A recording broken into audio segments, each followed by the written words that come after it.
hoje eu vou falar sobre as 5 dicas que você pode fazer para ajudar em toda essa questão do inchaço, né, para que você tenha aí um resultado melhor e mais rápido da sua cirurgia. Mais um vídeo aqui do VCP, eu sou Juliana Oliveira, sou fisioterapeuta e nutricionista e atuo há mais de 15 anos acompanhando pacientes que passaram pelo processo da cirurgia plástica.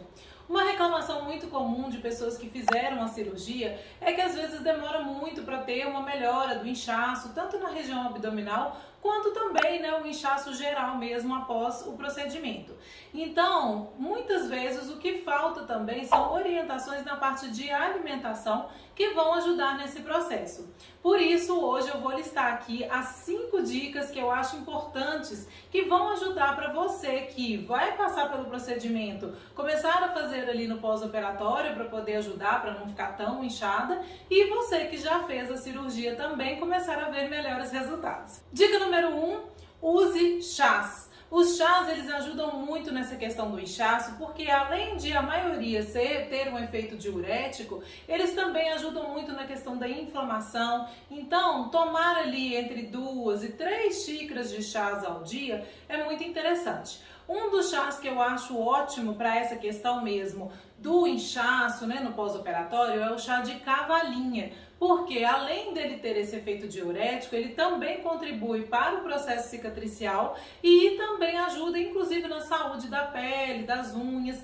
Então é um grande aliado aí para o pós-operatório. É claro que não são todos os chás que a gente pode utilizar, depende da fase do processo cicatricial que você está. Eu explico isso com bastante detalhe lá no programa NutriPlástico, porque é uma dúvida que as pessoas têm. Tem chás que a gente não pode usar antes da cirurgia, tem outros que a gente não pode usar depois. Então é importante você conhecer tudo isso. Mas o chá de cavalinha é um chá seguro para se usar durante todo esse processo. Dica 2. Usar temperos naturais.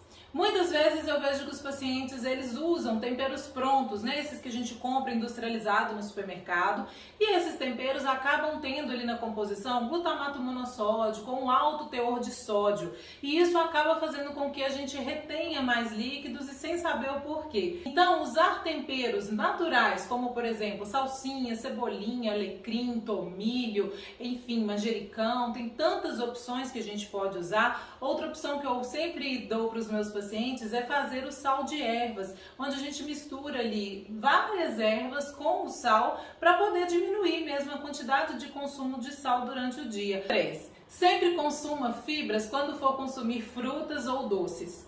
As frutas, elas têm que estar presentes na nossa alimentação, né? Porém, tem algumas frutas que têm um índice glicêmico maior, ou seja, quando a gente ingere, o açúcar presente ali naquela fruta, ele é absorvido rapidamente.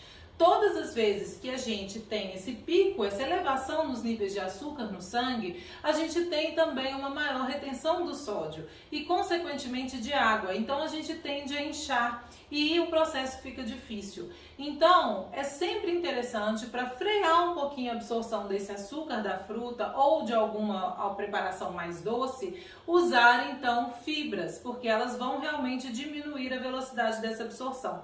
Quais fibras? Aveia, linhaça, chia, pode usar também o psyllium também, que é uma fibra bem interessante, é uma fibra solúvel que vai ajudar também nesse retardo dessa absorção.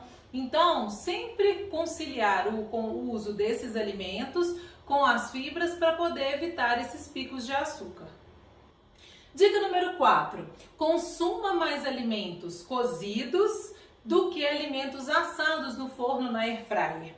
A forma como a gente faz o nosso alimento, né, a forma como a gente escolhe ali preparar, vai mudar diretamente a velocidade de absorção desse alimento. Por exemplo, a gente tem ali a batata doce, né? A batata doce, se ela for preparada na forma cozida, ela vai ter um índice glicêmico 46, ou seja, a velocidade de absorção do amido, né, que é o açúcar que contém ali na batata doce, é um pouco mais lento. Ele é um valor 46, que é considerado um índice glicêmico moderado.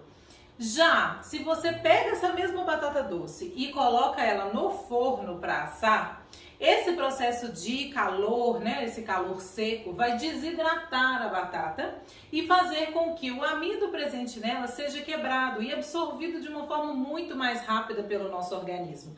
Então, o índice glicêmico da batata doce assada muda em relação à batata doce cozida. Para você ter uma ideia, o índice glicêmico da batata doce assada é 94, considerado um índice glicêmico alto, ou seja, vai haver ali um pico de açúcar no sangue no momento que você consome essa batata.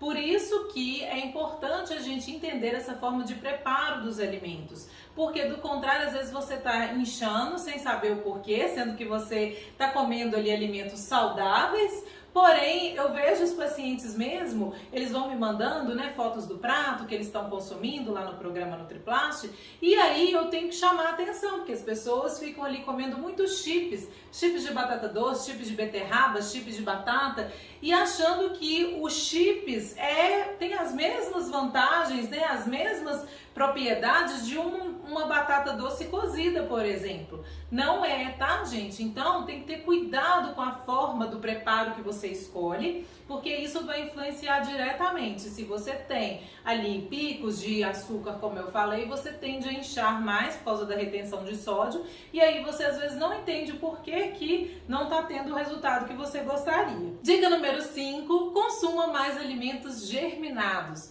O que são os alimentos germinados, né? Geralmente, as leguminosas, como feijão, grão de bico, lentilha, são alimentos que muitas pessoas têm dificuldade em digerir, né? Sentem ali depois que consomem, que ficam com, né, o abdômen mais distendido, uma produção maior de gases. E mesmo fazendo todo o processo de demolho, de cozimento correto, ainda assim sentem esses efeitos. Então, se você sente isso, é interessante você comer esses alimentos na forma de broto. Por exemplo, o feijão, hoje é comum a gente encontrar no supermercado, né, o broto do feijão. Então, é um ótimo alimento para se consumir. Ou então, o broto de bambu também a gente encontra.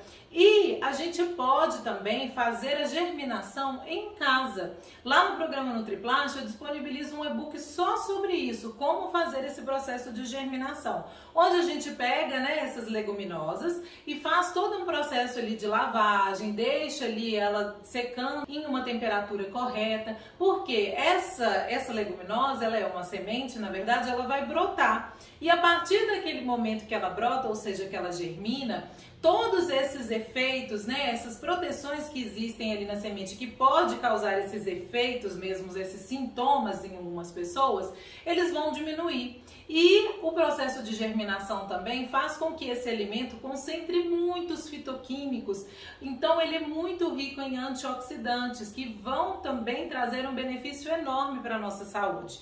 Então, além de deixar o processo digestivo muito mais fácil, os germinados também vão ser ótimos aliados para a nossa cicatrização e para a nossa recuperação. Bom, eu espero que essas dicas tenham ajudado, né? Me conta aqui nos comentários se você já conhecia essas formas, se você já aplica algumas dessas dicas que eu falei, que eu vou adorar saber. E se ficou ainda alguma dúvida, também não deixe de perguntar. Não esqueça de compartilhar esse vídeo com as pessoas que vão fazer cirurgia plástica ou fizeram e podem estar aí tendo dúvidas, sem entender o porquê que fica com esse inchaço tão persistente, mesmo depois de meses aí depois da cirurgia, tá bom? Um beijo, até o próximo vídeo. Tchau!